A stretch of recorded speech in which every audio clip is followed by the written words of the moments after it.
Chapter 4. Don't be afraid of the dark.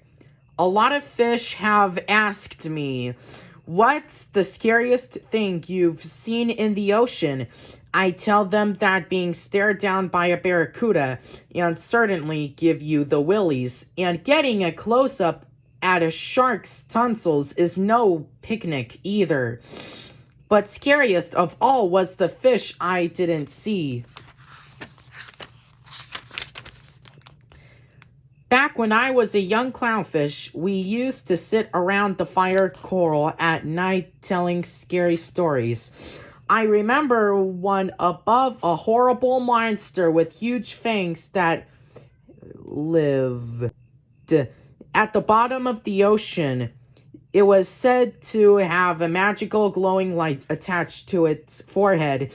It used the light to lure silly little fish to their deaths. I always thought the story was make-believe. Little did I know.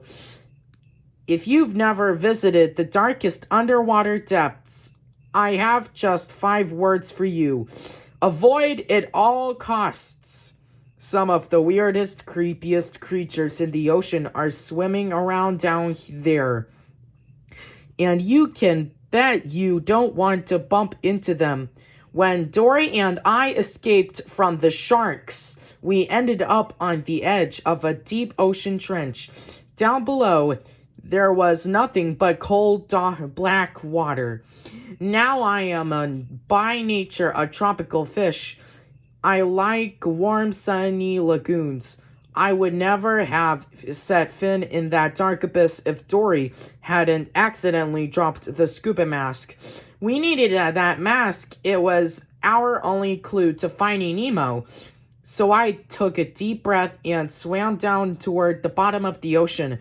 As we swam deeper and deeper, the water got colder and darker. Finally, it was pitch black.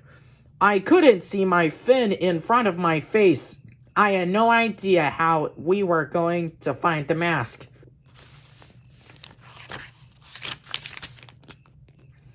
After a while, we saw a tiny bright light up ahead.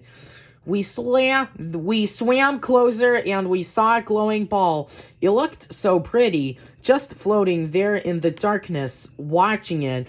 I felt happier than I had in days. When the ball began to dance around, we giggled and followed it. Suddenly, I had the creepy feeling that we were being watched. Just then, we heard something growl right behind us. I turned around and came face to face with the most terrifying thing I have ever seen in my life. Its mouth was as big as a cavern. Its needle-like fangs were as long as my body. It stared at us with dull, lifeless eyes as it waved a glowing light attached to a long antenna on its forehead. It was a huge, horrible anglerfish. It looked just like a monster from the stories around the fire coral. Dory and I screamed and took off. Only we didn't know which way we were going. We still couldn't see a thing until a dim light lit up the water around us. Unfortunately, it was the anglerfish again.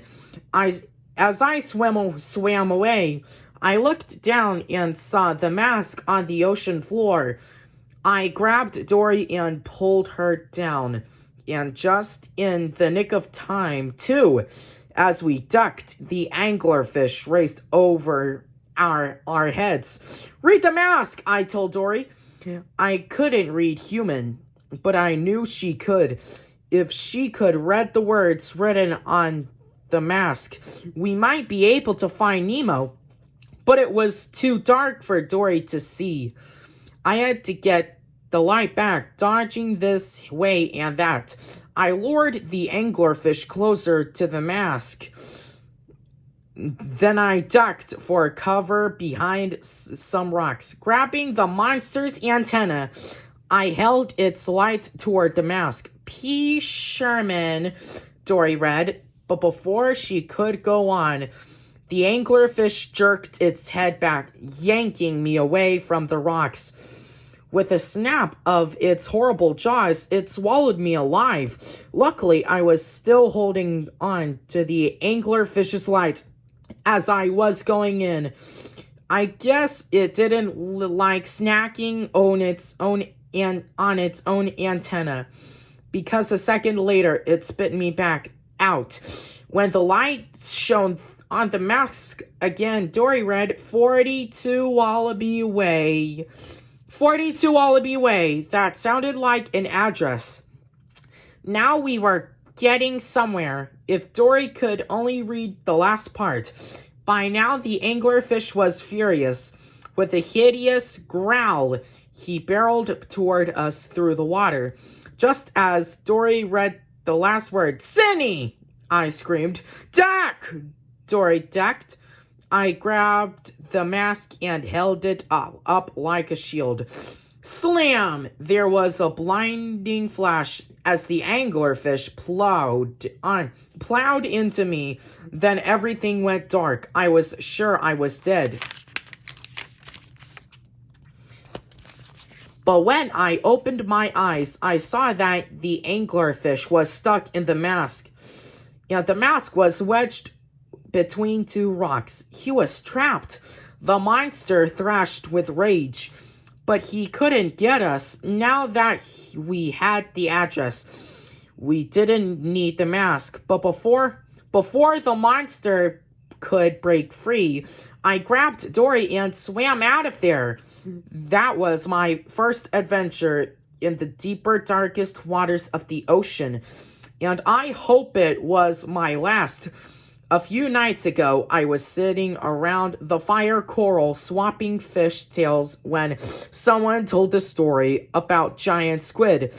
She said these squid are as big as whales, with eyes the size of sea turtles, and tentacles lined the rows and rows of suckers to trap their prey.